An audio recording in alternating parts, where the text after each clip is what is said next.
Ako po si Jimbade, isa po akong COVID-19 survivor at isa rin po akong dialysis patient.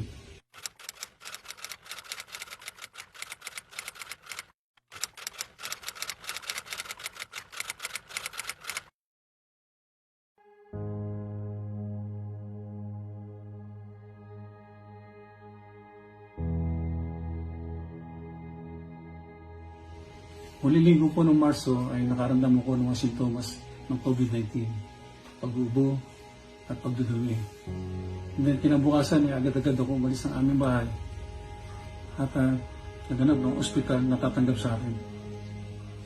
Kaya lang sa hindi magandang pagkakataon ay marami ng ospital ang puno na ng mga COVID-19 patients at nahirapan akong maghanap ng ospital na tatanggap sa akin.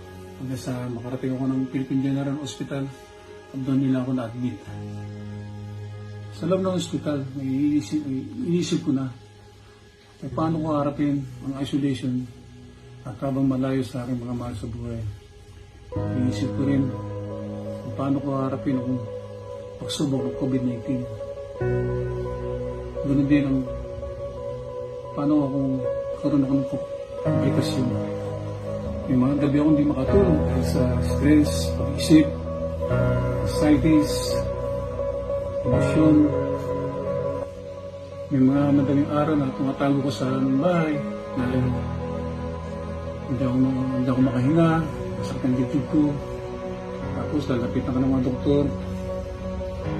Kanila ako anong hirap ko. Tapos ganun din yung mga katabi ko.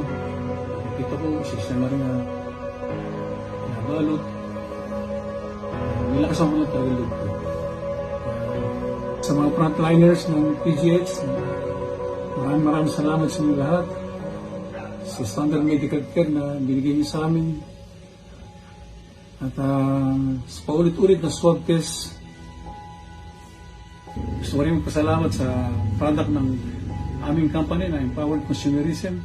Ginamit ko ang Ultra Edge 2. Nakatulong to sa aking respiratory system habang nandun ako at nahihirap ako huminga.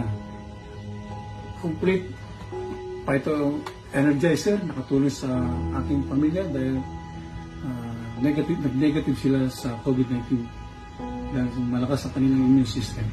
Hello guys! May susunduin kami ngayon na For good na! na malupit!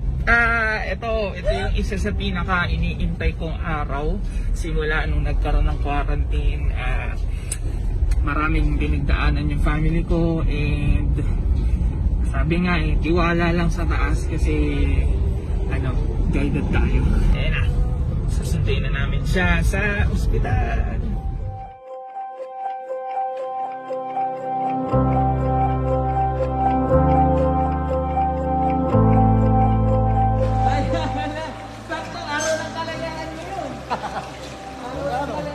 Ilang pa araw inakaso dito? 65. 65 days. Yan ang mga bayani natin ngayon. Yan, thank you sa pag-aalaga mga frontliner.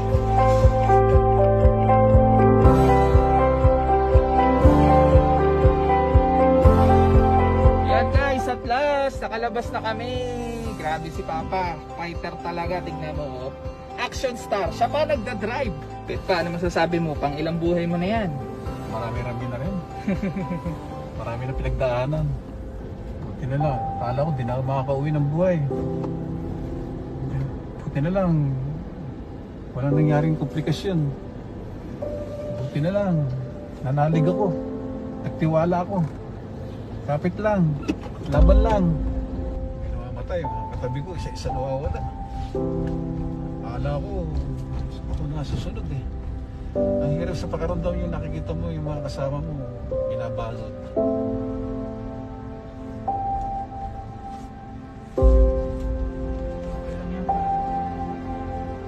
Naging kaibigan mo ba sila? Siyempre. Pupuso mo, hindi ka pwede umiyak. Hindi pwede umiyak, bawal. Nung pinasok ako sa isya, kala ko wala na. Yung ilaya ko dahil siyempre gusto ko pang mabuhay. makita. Gusto ko kayo makasama. Gusto ko rin magpasalamat sa Powered Consumerism. Dahil kahit na habang nasa hospital ako, tuloy-tuloy ko rin akong kumikita. At sa grupo ko na Albi Empire, ang lakas ng inyong encoding, na-plus out niyo ako. Kahit nasa hospital ako, hindi mo mababa ng 6 figures per month ang aking DTC. Lahat ng malaman sa COVID-19, alam kong mahirap yan, pero kakayanin niyo yan, laban lang, tataglan ng kalooban, huwag kakalimutan manalangin. Ako po si Jumbade, sana po na-inspire kayo sa istorya.